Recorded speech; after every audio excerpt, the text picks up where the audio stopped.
Jonny, good afternoon. How are you? I'm well, thank you. Yeah, how are you? I'm very well. Thank you so much for coming. I really appreciate your time. Obviously, you teaching at school in Oxford and being a columnist at Big Think and having your books, free books that were translated, into 22 different languages and having 1.2 million followers on Instagram. It's a real honor to have a discussion with you. But overall, Jonny, how are you? You seems like there's a lot of work going on in terms of, having these great Instagram posts that you're putting out there for people to see and understand psychology. But how are you, first of all? Yeah, no, I'm good, thank you. I mean, things are obviously very busy. There's been a big transition over the last 4 years or so where, as you say, I was teaching for a while, which is a busy job, but it's also quite a regular job. It works heavily on routines. And then since then, I've started doing this mini philosophy project, writing books, right, as a columnist and setting my social media network up. So it's busy. But I like being busy. I think that's kind of part of my kind of raison d'etre. I like to keep moving. So yeah, I'm busy but happy. Is a long. Absolutely, Jonny. Absolutely. Now, my first question, Jonny, in terms of your Instagram posts, they're very positive, and obviously, people who are highly intelligent will be able to understand. Some people will be understand in terms of the IQ, but your messages are very straightforward, which in terms of psychology. What do you hope, Jonny, that people will see when they see your messages, and how you can change people's thinking? Well, I hope that they will see just the sheer variety of ideas that are out there and that are available to us to all help us understand ourselves, understand each other, understand the world. What I hope to do on the project is very intentionally line up ideas alongside each other, what we used to call juxtaposition when I was a teacher. I'm not trying to evaluate them. I'm not trying to say whether they're good or bad. I'm just offering these ideas as ways of thinking and ways of seeing the world. A lot of them are practical. A lot of them have kind of applications that we can all use in our day-to-day lives. So I hope that some of them will be kind of useful for some people. But also I want people to realize that it's not just always one way of thinking, that just because we have our way and the way which seems like it's always been this way isn't always the way it has been. So I like to present these ideas as an invitation to explore the variety of thought out there, really. Absolutely, John. Now, in terms of people, in your personal opinion, everyone's entitled to their opinion. Now, obviously, your content on Instagram is very in depth and deep. Do you think that people by reading and looking at your stuff, hopefully there will be terms that people can actually be educated to understand that it's not just about you know it's not just about being gifted, but also at the same time learning and understanding that the human brain can be wired into a successful manner. Yeah, absolutely. In some ways, that there's multiple reasons for setting up mini philosophy, and multiple things I'm very grateful for. I mean, the first is, as you mentioned, yeah, I'm teaching ideas. I'm explaining to some people what Aristotle, what Plato, what Descartes, what Wittgenstein, what Nietzsche taught about a certain thing, and they can just learn the ideas, and they can learn about how to go away and read about them more. So I hope that's the first thing. The second thing is that as I mentioned, I want to show the sheer variety of thought, and that actually there isn't often one way of doing anything. And in fact, we have to choose and select and argue for a certain position rather than just absorb it and take it on. And then the third is about the community and about the process of philosophy more broadly, but also mini philosophy more specifically. And that is something I've noticed actually in the community and in the comments boards. I've noticed on my social media account where people they talk in a very what I would describe as a mature and fairly intellectually open and honest tone. Of course, there are people who are quite aggressive and trollish and a bit mean and a bit a bit, what's the word I want, confrontational on the comments boards. But by and large, those are the minority. And I hope that people get a feeling that it's a university seminar, it's educational, it's the kind of atmosphere and environment by which they can explore these ideas in a mature setting. And so that's what I kind of want to give people with mini philosophy, really. So multiple reasons for it. Yeah. And it's great. I want to go more deeper into this, Jonny, because clearly you are, intelligent person to understand in terms of how people operate. Now, lazy people, let's just go into it. Lazy people, do you think that it's that people who obviously your work is to encourage, but do you think in your perspective that lazy people decide they want to be lazy, or do you think it's something they need to work on? I mean, is there a reason why we've got people in this world that don't necessarily want to push to make their life happen? Well, it's difficult, isn't it? Because the word lazy is a value judgment. It's a negative. It can be an insult to some people, and it's something I've been grappling with myself quite a bit. That whether philosophy is itself a privilege. There are some people who just don't have the time or the space or to do philosophy because it requires sitting down, and it requires pausing life, and sometimes life just goes along at such a frenetic pelt that you can't pause it very easily. But then when I hear that, I also remember that philosophy is full of people who also live very hard lives, very difficult lives, and yet they had time to philosophize. And in fact, my answer to this would go back to ancient Greece, because I like to lean on the Greeks the most, because that's where my interest and my knowledge base is strongest. And Aristotle talked about this word called amathia. And now amathia is described as willful ignorance. So we're all ignorant of something, because there's no possible way that with let's say 75 years of life you can know everything about everything. And so I'm for example ignorant about the quantum physics. I'm ignorant about, I don't know, human geography, lots of things. I'm ignorant of languages. I don't speak Chinese, I don't speak Hindi, whatever. But that's just normal ignorance. But willful ignorance is when we are happy not knowing things. In fact, and it's what you might be getting at when you talk about laziness. Really, it's the inability to want to learn more. And that for Aristotle is more dangerous, and it can be damaging, because he viewed it from a political point of view. He thought it was bad for the political body, that the citizens have to be informed, and they have to want to know, and they have to want to better themselves. But the way I view it, and what my philosophy tends to incline more towards, is on the personal level, and in terms of happiness and flourishing and being contented in who we are. And I don't think you can answer those questions about how to be happy and how to flourish unless you spend some time evaluating yourself. So I would argue that it is bad, because it leads to a kind of unhappiness, anxiety, mental stress, what the Epicureans call tarake, which is this kind of disturbance of the mind. And when people are disturbed in the mind in that way, it's probably because they haven't done the kind of philosophy that I'm talking about here, this kind of first principles, root and branch, and evaluation of who they are, what they want in life, and how they can get it. And I think that's true of philosophy. But then when you frame philosophy in those terms, what the Greeks called telos, my direction, how can I get there, how can I aim towards something, then anyone can do philosophy. People do philosophy late at night with their best friends. People do philosophy when they're reading a book. People do philosophy when they're staring at the ceiling in bed at 3 a.m. And so I think that is important. And I think people who don't have that in their life will often sleepwalk their way into a hard, anxious and unhappy life, I would argue. Now, do you think, Johnny, in your personal opinion, it's great. There's a great sentiment you said there in terms of mental health and people in order for them to improve their life. Do you think it stems from childhood, or do you think in some point it's the society that we are put in? Because we know, and let's just be straight and honest, both British people, we know that, regardless how great one country can be, let's just say, for instance, UK, mental health is on a huge rise. Do you think at some point there is an issue in terms of, behind the scenes? I mean, in some ways, it's well beyond my education, but I can just give the answer of what I think and what I've read about. I think mental health is so complicated. It's so difficult, and it's so difficult to the point that every individual person listening to this, including you and me right now, will have their own answer to that question. Yes, it's the classic nature-nurture debate, isn't it? Yeah, I'm sure there are certain genetic, physiological element which incline a person to positive or negative mental health, but likewise there are, in my opinion, greater environmental factors. So the question then becomes, what power do we have over that? And I incline towards the Stoic view here, which is that if you are aware of the environmental factors which do give you a beneficial or a negative mental health, then just obviously lean more towards the good things and lean away from the bad things. I think that all goes back to that, the oracle at Delphi had these words inscribed saying, know thyself. And it goes back to that basic philosophical principle that you have to know what's going on. I'm very fond of Epicurus. I'm writing a book about Epicurus at the moment, and he has this quotation where he says that, well, not a quotation, an idea really, that philosophy is like medicine.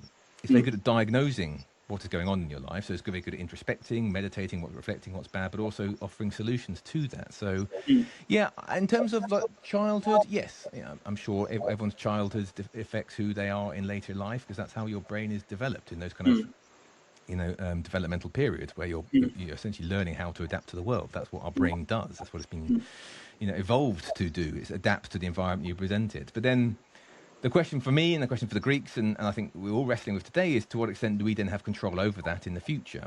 This idea of some rational, detached, completely untouched by the world rationality is difficult to maintain nowadays when we know so much about biases and fallacies and the unconscious. If you believe it or not, I think most people accept there is more going on behind the scenes than just what we say and think.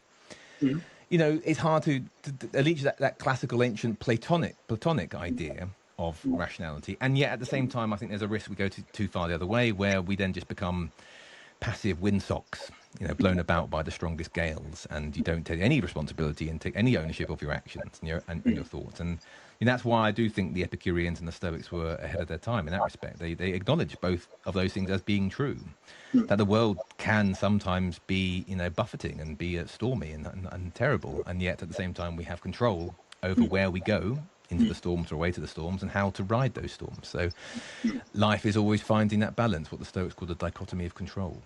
Absolutely.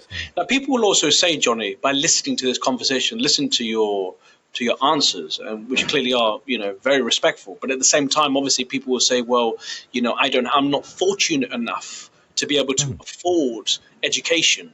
Now, in your opinion, do you think education is a necessity? Obviously, it depends on which subject.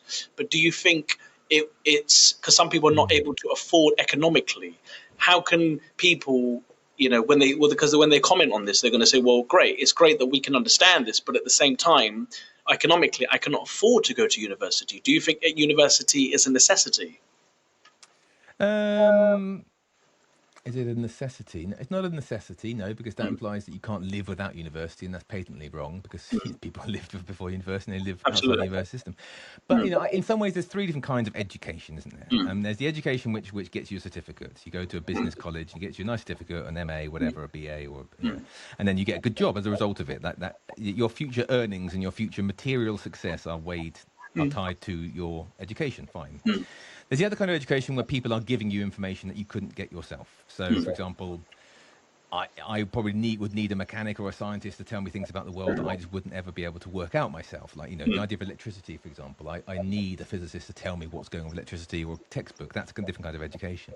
The education I'm concerned about, and I think philosophy is concerned about, is it was tying back to the ancient roots, really. And this is where to learn is to kind of almost like a drawing out. To educate is to draw out some kind of wisdom or intuition that you already know, and you have to bring that up to the fore. And I think that kind of education is available to everybody, and it's available outside the university system. In fact, arguably, it's more present outside the university system, because when you are around a certain kind of educational culture, and it exists everywhere, throughout all time, every university, every place, every time has a culture. You need a space where you can unpack what you do think.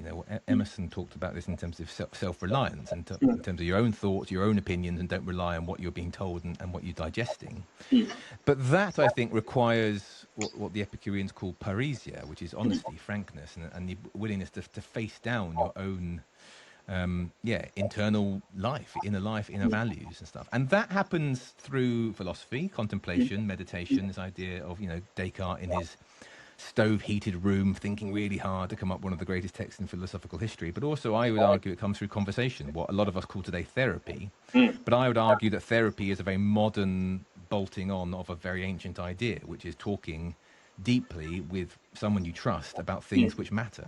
And and I think we should all have more of that. We need to find someone or something in our life, because people often find it also with things like journaling, with nature, talking to nature, or even religion, God, whatever, talking to some other in a way that unpacks these deeply important introspective truths, I would say.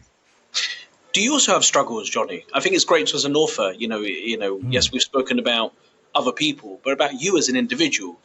Did you, when you started your career, what were the struggles that you went through to understand, to be at this level where you are able to write all these amazing books and give opportunity, knowledge to other people? Do you remember those days, Jonny?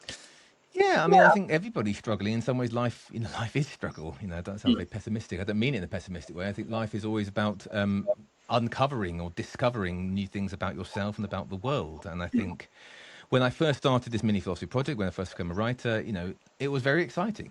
lots of opportunities emerged, lots of voices appeared, and I heard lots of voices and lots of ideas and lots of directions I could be pulled. Lots of roads emerged. It's like a crossroads, and you got pulled all this way. And I definitely for the last 2 years or so, I've been walking all of the roads, and it's felt difficult. And I think the struggle for me is finding what road I should be on. Really, I haven't seen the Odyssey yet.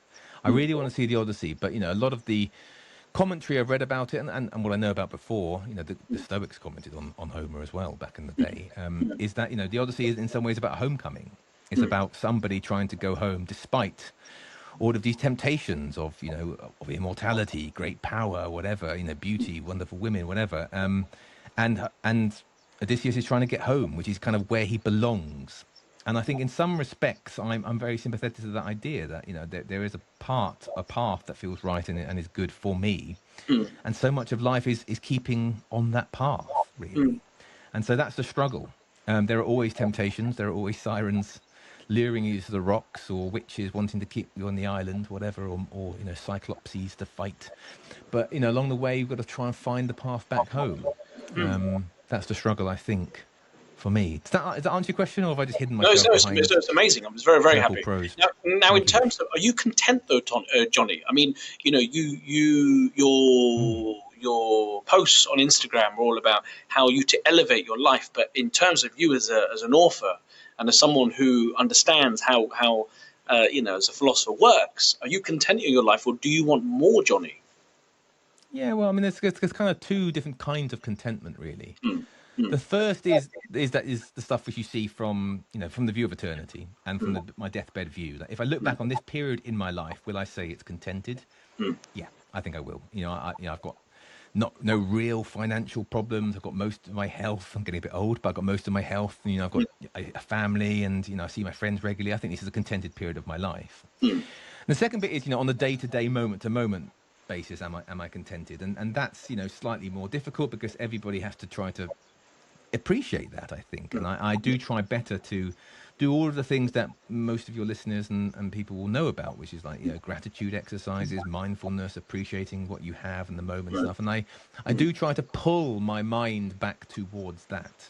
But it all comes back to this tension. In some ways, contentment can be quite dangerous because there is such a thing as a gilded cage and golden handcuffs. In some ways, if you wallow too much in what you think is contentment, that becomes in the end discontent. That there is a certain kind of healthy restlessness which warns you that the world is wrong. And I think what I try to do is make that balance between appreciating what should be appreciated and what is good in my life, but also appreciating valid discontent, that actually this is broken, this is wrong, this needs to be repaired, or I need to move a different direction. And I think that's what philosophy does. It tells me how to do that well, I think. Absolutely. So, yeah. Now, absolutely. Now, in terms of ambition, Jonny, now people, including myself, we end up wanting to be so ambitious, but sometimes we make ourselves ill. I don't know if that's to do with, not ill, that's the wrong word to use, but in terms of we want to push because we want to get it so quick, we want to get it so fast, we want to achieve something so quickly. And obviously, some people say, well, every day counts, and what everyday minutes. I mean, I'm a person who everyday minutes, but that's just who I am as an individual. Obviously, that could be to do with CBT or the John Lennon, regardless, CBT. Now, do you think? So my question is, in terms of ambition, do you think being ambition is a good thing, or do you think it needs to be controlled so you don't make yourself unwell for when you're pushing, but at the same time you're not enjoying the moment? Yeah, no, it's difficult, isn't it? Again, it comes back to that tension, doesn't it? And in some ways, ambition is a desire, isn't it? It's a desire for something that you do not currently have. Now, I'm not a Buddhist. I don't sign up to the idea that all desire is suffering, but I do believe that a lot of the desires that we have elevated as being the good desires actually end up bringing us a whole host of pain. For example, power, status, and money, really. I think that the constant, voracious need for those can bring on pain. For two reasons, really. One is that, the hunt is always going to be incredibly difficult for those things because everybody wants them. There's a massive competition for them, and then you have to fight other people and end up leaving you worse off. And secondly, you'll never be contented with them because they are unquantifiable. They are all kind of lacking a success criteria in modern business lexicon, that you always have more money, you can always have more power, always have more status. And so you'll never be contented with that. But at the same time, if you go too far the other way and you have no power, no status, and no money, you're also going to be happy and unhappy, I should say. So, I think you need to have appreciation for what you do have and what is really important to you, the true values, the true good, or the summum bonum, as the ancients called it. What is the greatest good? And everything else is a means to that end. And that, in my mind, the greatest goods are actually quite easy to find. It's good health and good company, really. And I think for most people, it isn't too hard to find. But also it involves things like passions and being committed to something and using your time well. But again, I don't think that ambition just for its own sake, for power, status and money, is a good thing, because I think it leaves most people unhappy, I would argue. But this is a question that everybody has to answer themselves. Absolutely. I have my own ideas, and I think everybody listening will have their own ideas as well. But I think the important point is to take stock, that to recognize those red flags or those warning signs that you have in your life where you are unhappy, and unpack them. Accepting that everybody is going to have a degree of kind of dissatisfaction, but what degree are you willing to accept, and how can you fix that? I think is important. Do you have fears, Jonny? I mean, I know, being an author, writing about psychology and, as a philosopher and as a teacher, but do you have fears? Do you have your own obstacles or your own situations that you deal with at home? Yes, I think it would be bizarre if I didn't have fears. I have fears both in my character, my personality, what I have in life, but also as a human being. As I mentioned earlier, I'm a big fan of Epicurus. I've written a book about Epicureanism, and I'm an Epicurean. And he has this line where he says, do not fear death, because while you are alive, death is not here. And when death is here, you're not alive. So why bother worrying about it? And, it's quite a popular quote in Epicureanism, but I don't particularly like it myself. It's an example where I actually differ from Epicurus, because I think it's actually bizarrely, naive is the wrong word. It's just wrong to assume that humans can turn off that fear of death, because it's a natural element of being a human being. There are certain biological facts that we don't like. We recoil from pain and we fear death. So as a human being, of course, I fear pain and I fear death. But as a personality, there are things in my life which I value and I think are good. That I fear, for example, my family's health, and I fear losing my own health and my own comfort and security, peace and security. I fear those. But I try to be better about not catastrophizing.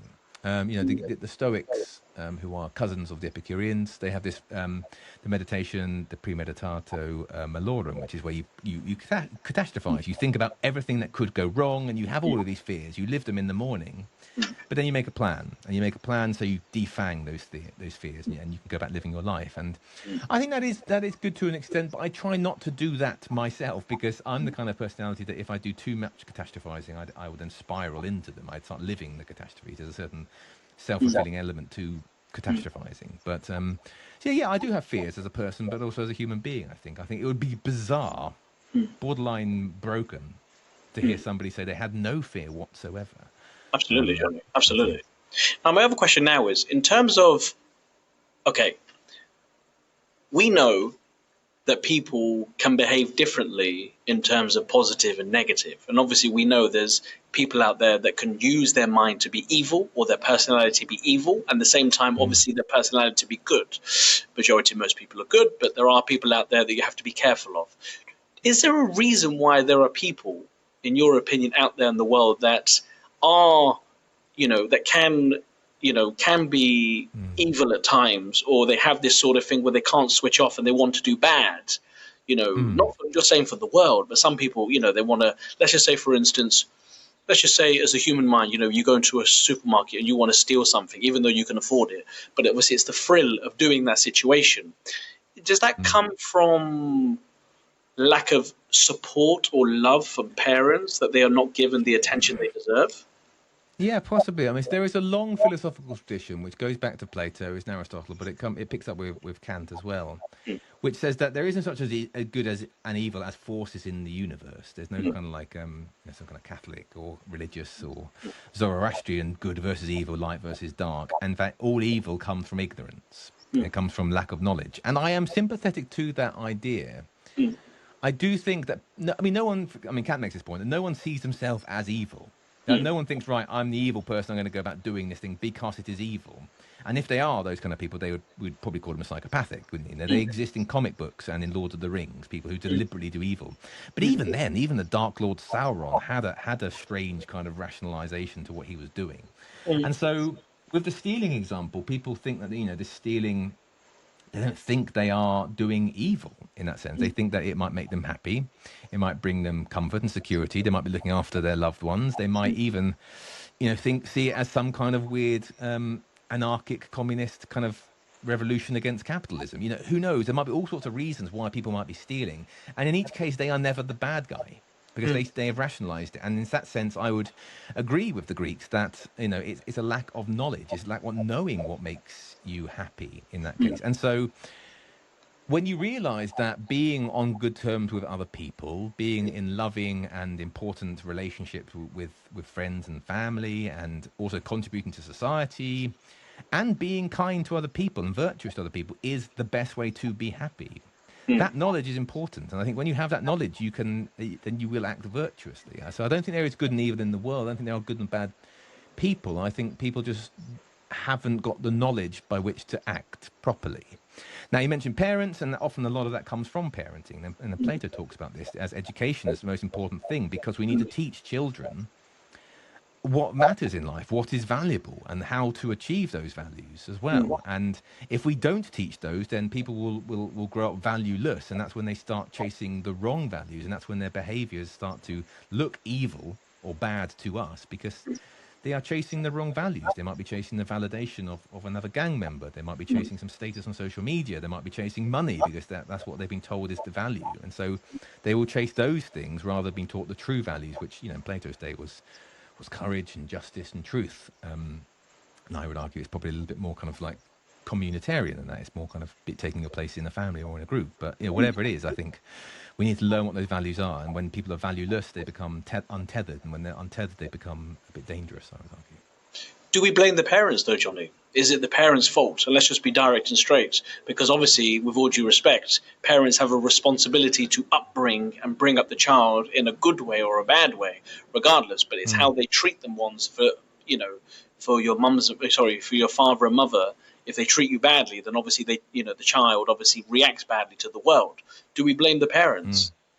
Yes, no, sometimes. It's a really difficult answer. I mean, occasionally there will be parents who are, willfully neglectful and who could have done better. They have the capacity to, I don't know, to teach their children better, to nurture them better, to look after them better, possibly. But it's also true that, parents are themselves the victims of their own upbringing and their own genetics. How far do you pass the buck back? It goes on and on and on. And then also you can conclude society as well has a role to play in the growing up of any child or any parent as well. So yes, sometimes, of course, I believe in responsibility. I believe that there is a risk we push the dial too far the other way, and that we say that humans are not rational at all and we have no responsibility over our actions. That may be true for some people, but if you have no responsibility at all, I would argue that you probably are really, really damaged as a person. I think you have some kind of free will or agency is important. And in that case, parents are responsible for how much agency they have over their children. So, yes, but without knowing specific cases we're talking about, this is why it becomes so difficult. I think this is why any always deontological for everybody rule becomes messy the second you start to apply it to individual circumstances. And that's why we need judges, we need laws, we need juries, we need some kind of communal rationalization. What John Dewey, the pragmatist John Dewey, called competent inquiry. We need people to come together and decide these things. It's not for me alone to make any blanket assumptions about everybody. I think we need to get the judges on it, really, which is, I'm pushing the butt. It sounds like I'm being just pushing the butt back to them, but it is unfortunately true that the messy reality of life is that everyone's story is a little bit nuanced and different. And the added difficulty is we're dealing with somebody's internal life, that you'll never fully know, for example, how much a parent could have done better, because they might be going through their own problems, have their own demons, and have their own issues, whatever. But by and They should large, we also, have all. but they should also be careful how they implement their own behaviour on their child, because it affects them. Correct? Yeah, again, it comes back to knowledge, doesn't it? And the parent, how does the parent know how to parent? And who's teaching the parent? And then how do you find to go back? The grandparents, the great grandparents, there's the schools, the society, and things. And parents sometimes may be misguided in how they are parenting. Sometimes they may be negligent. With the former, I think we can do better at educating parenting, and I think education broadly as a government policy is really important, because that brings parents into that equation. But when we talk about neglect, and that's more difficult, and this is what Aristotle was talking about with a mafia. Willful ignorance is when somebody knows the right thing to do and yet they still do the wrong thing. That is more difficult to measure, and that's also, I think, you're more culpable in that situation. So if a parent, for example, most parents know that you need to clothe and bathe your children. If you don't clothe and bathe your children, then you are blamable. You're culpable for that, I would say. Likewise, I would argue that most parents should know that children should be raised to be polite, kind, and respectful of other people, other human beings. And if you don't teach your child that, I think you are culpable if you know that those are good. But if people don't know themselves what to be kind, respectful, and loving is, then how can you pass that on to your children? So, it's confusing and difficult. I'm not going to hide that, but I would argue that philosophy is uniquely placed to help answer some of these questions, because it looks at those values, and it seeks to give people the values and teach the virtues that I think that do underpin, or should underpin, society, really. Yeah. Absolutely, Johnny. Now I want to move on to autism. Do you think, obviously years ago before, and obviously, there are debates out there that autistic people are highly more intelligent than people that are just, well, I don't know. I can't. There's not a word to say normal, because that's not a polite word to say. But in terms of, autistic people, do you think we should start celebrating autistic people, mild autism? Because obviously you've got people like Elon Musk, who is clearly highly intelligent, but there's a theory out there that he is autistic, but obviously without autism or without having that autistic behaviour, he wouldn't be where he is today. Do you think we should celebrate that? Very difficult. It's outside my wheelhouse, because I am more philosopher than I am psychologist. What you're talking about is neurotypical, neurodivergent. It's difficult. I don't know where I stand on it yet. Ultimately, I've got 2 young children who are going through the school system, and of course in the UK it's got big news about to what extent should we label people, give people the label autistic or ADHD or kind of whatever.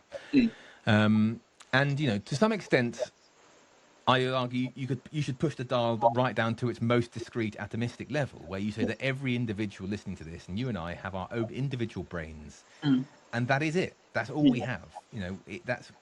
Everybody is neurodivergent in the sense that everybody has their own neurology, because I don't know how many billion neurons there are in the brain. Everyone's brain is different. Then if you go too far the other way and you say that everybody who exists outside of this slightly narrow paradigm has to have some kind of label, then that's also too far as well. I mean, so the problem is, the question is the benefits and the consequences of a label, in that sense, a neurodivergent label, be that autistic, be that ADHD or OCD, whatever.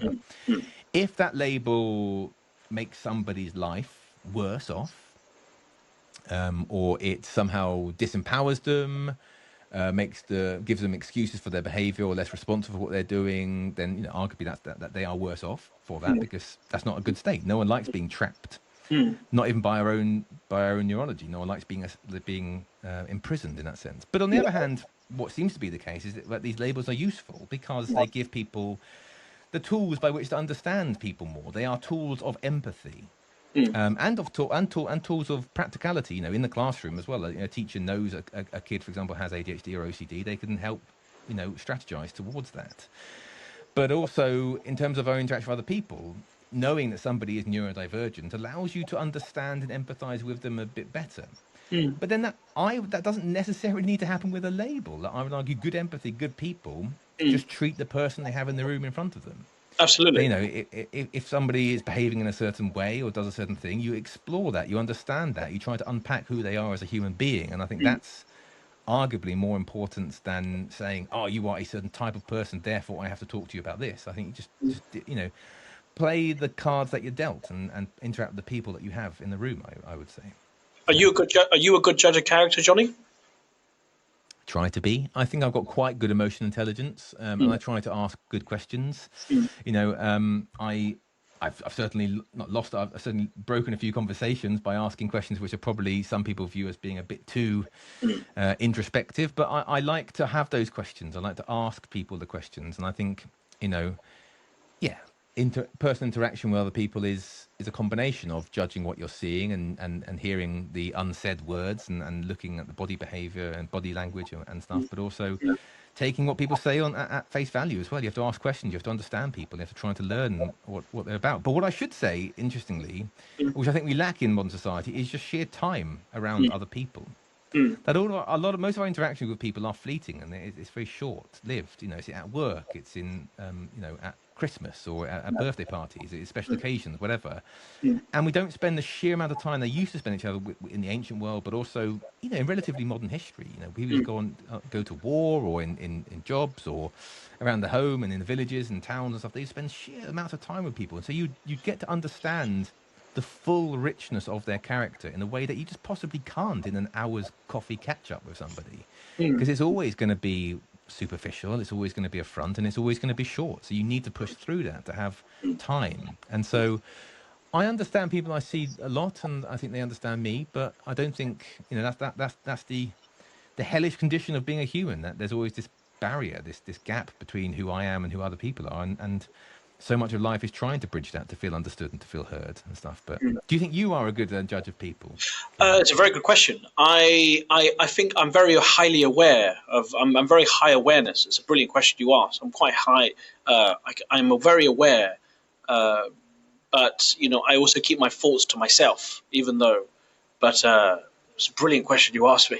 It's a brilliant question. You made me think, and I can tell why you're great at asking questions, and it's really good. My other question now is do you think being intelligent is being far too intelligent?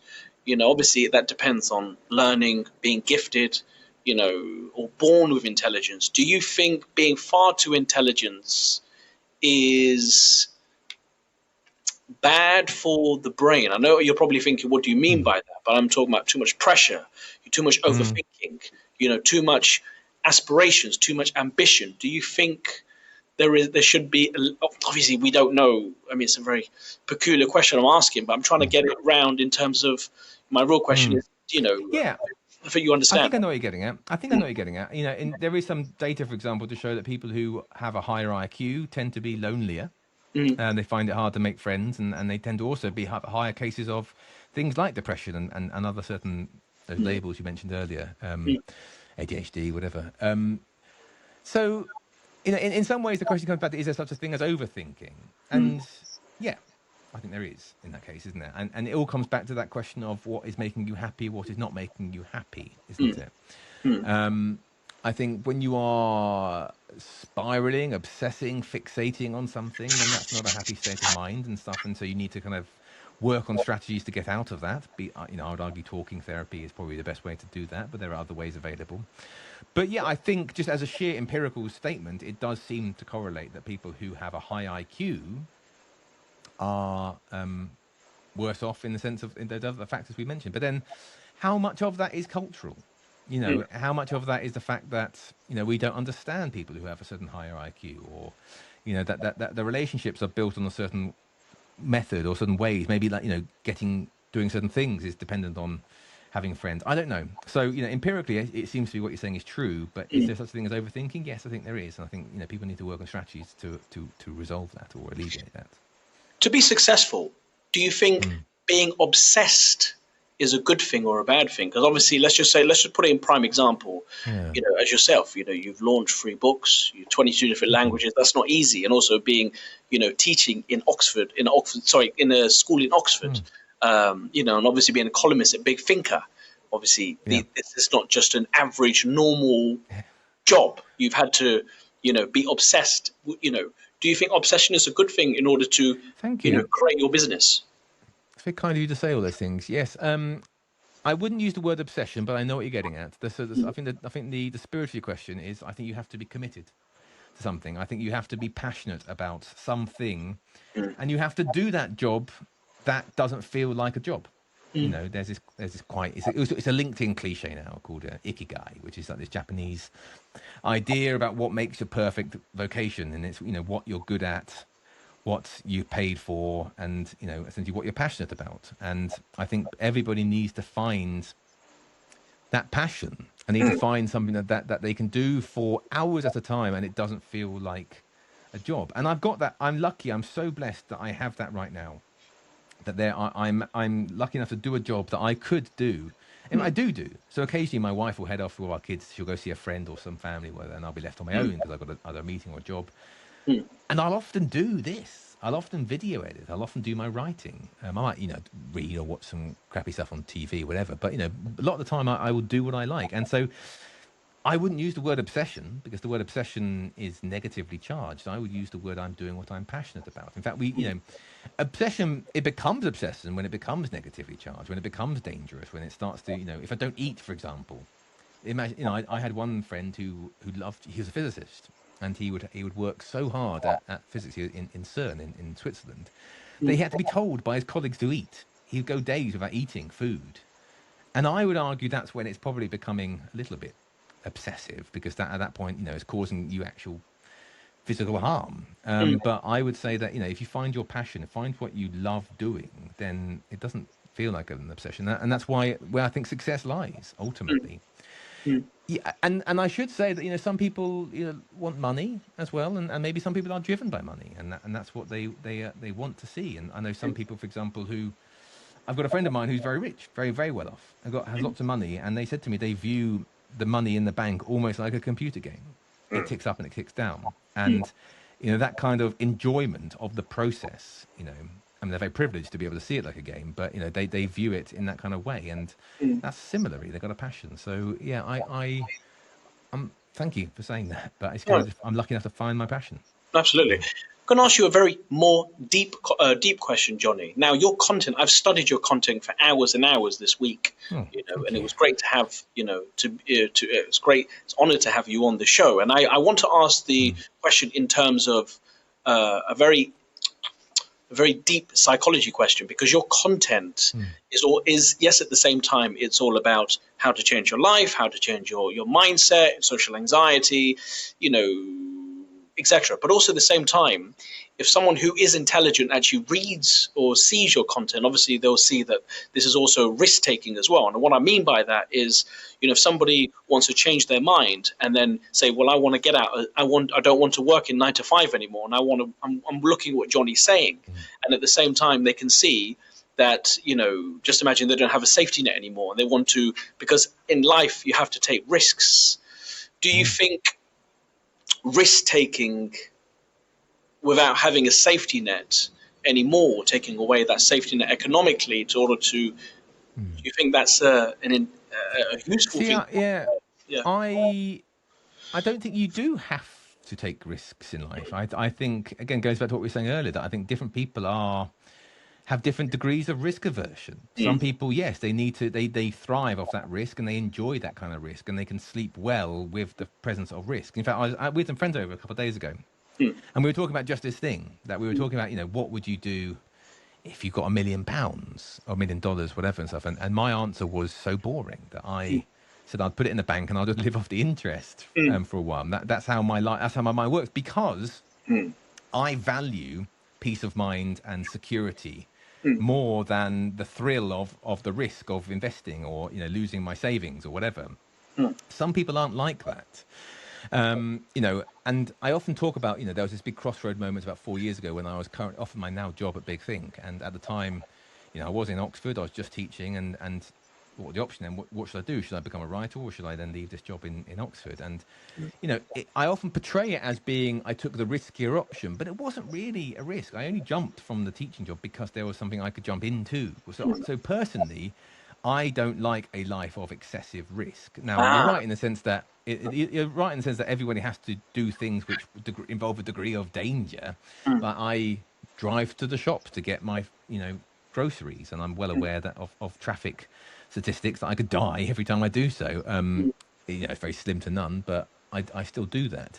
And so I would argue that everybody needs to make that equation themselves. I think the point is that people need to make that decision. That I know myself sufficiently to make those decisions and to do the kind of decision matrix that you need to do, sitting down knowing that. Whereas I think most people listening to this will have had the moments where they have had to do a pros and cons. It might be a relationship that's ending badly, or a job which is going poorly, or whatever, or a subject to choose at university, whatever. They have to sit down and say, right, what am I going to do?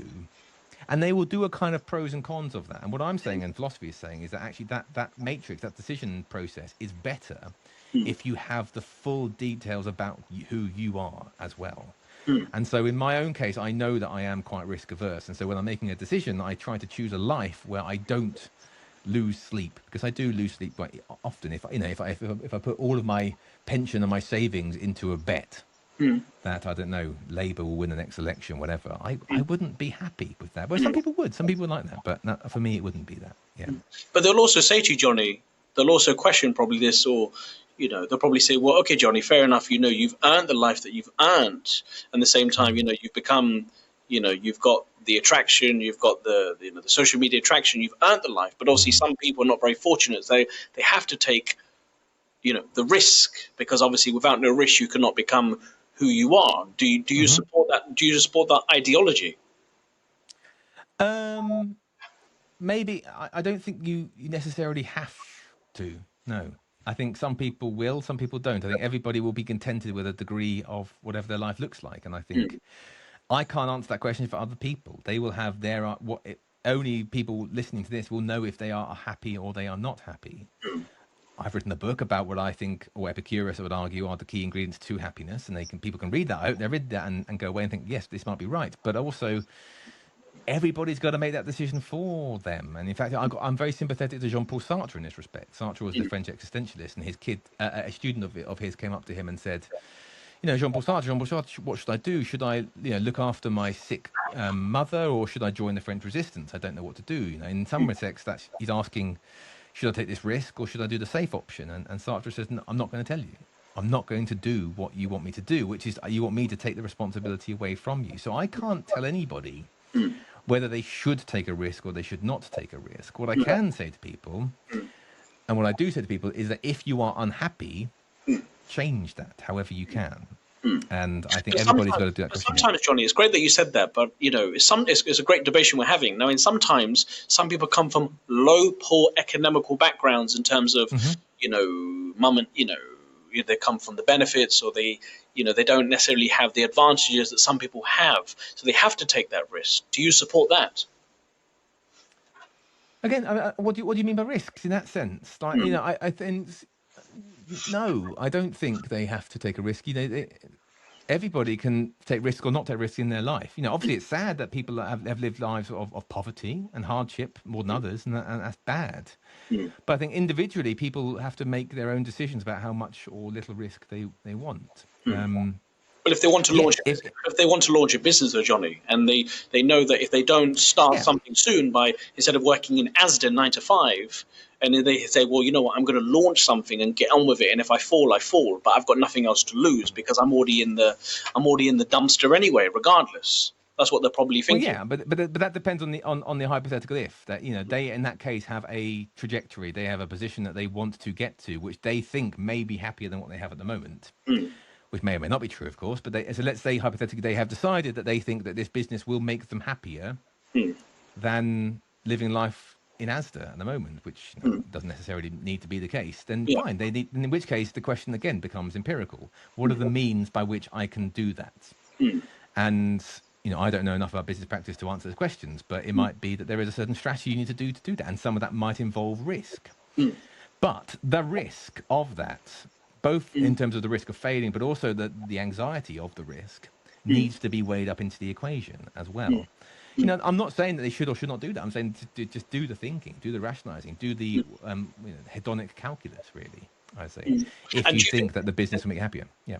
No, and do you also think consistency is, they say, in order for anyone to be successful, obviously you would know the human mind more than I will, because you will obviously explore and understand how psychology works. But I'm just a man who, let's just say, for instance, I did CBT lessons for a period of time because I went through some anxiety for a period of time due to, X, Y, and Z. But I managed to get out the situation by learning the John Linden method, and learning that when you see a thought in your mind, you don't fight it, you accept it. That's what I learned from my psychologist. You don't have to fight the thought. Now, moving on, what I'm trying to say is my perspective. What I'm trying to say is, I think I've lost my words, but what I'm trying to say is, I do know what you say. Yeah, consistency. I think I know the spirit of your question, and I agree. Well, two things I say. One is that CBT. I'm glad you like CBT and you've done CBT, because that's essentially Stoicism and ancient Greek philosophy wound up into a therapy, and the fact that has been proven to be,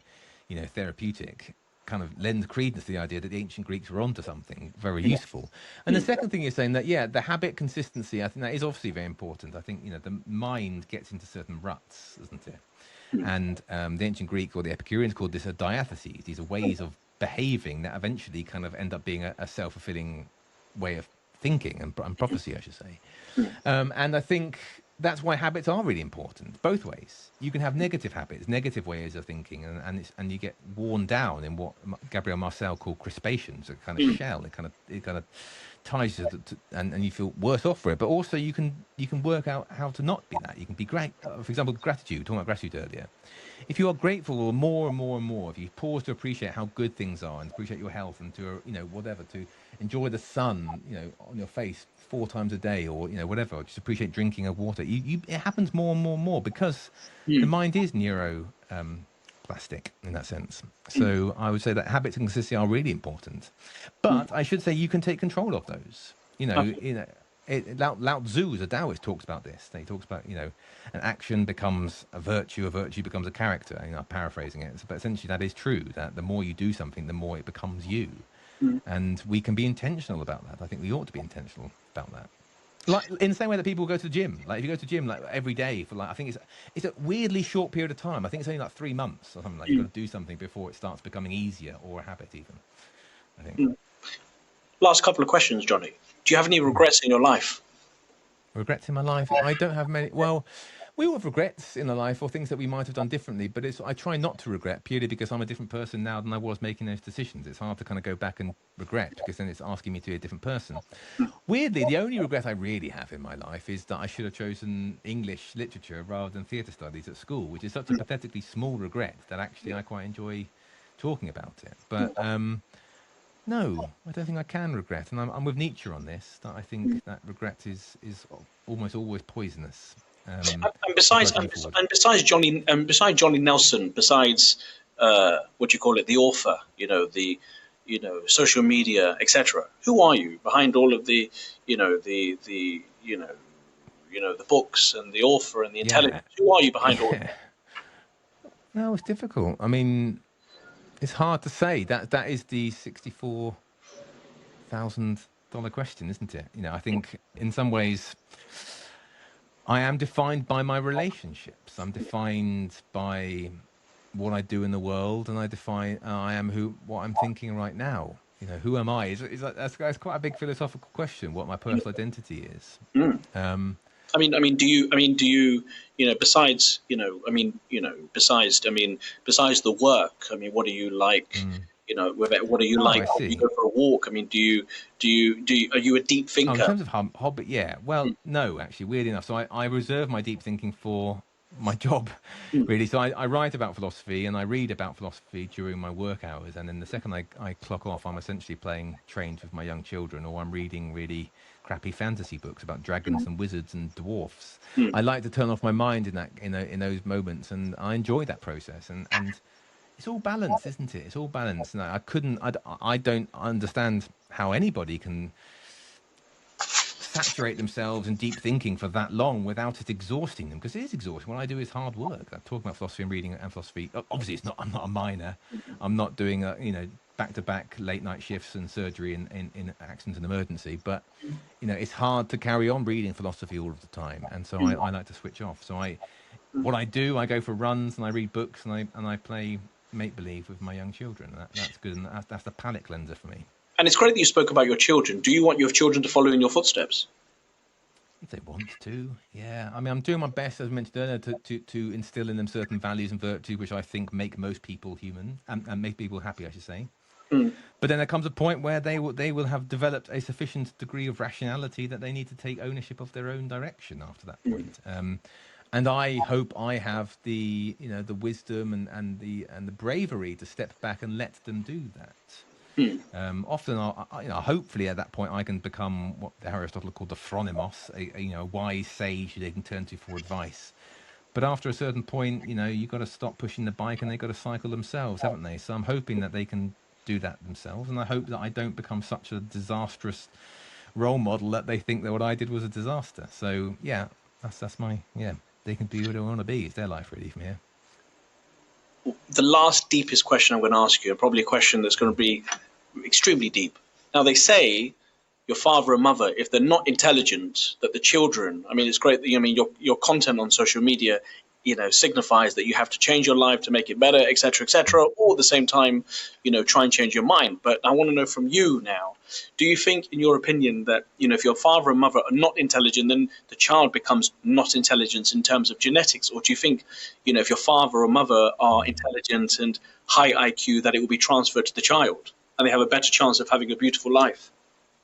Well, yeah, I mean, I'm sorry to be boring, but it really does define about how we define intelligence. If we talk about pure brain power, IQ, which IQ is purported to represent or at least judge or measure, then yeah, I think there's evidence to say that kind of IQ brain power is genetic, isn't it? So I think that if your parents have those kind of brains, then fine. But also, I think the great range of ways of being in the world, emotional intelligence, bookishness, being able to read and being able to, have attention, pay attention to things, which are all important to being wise.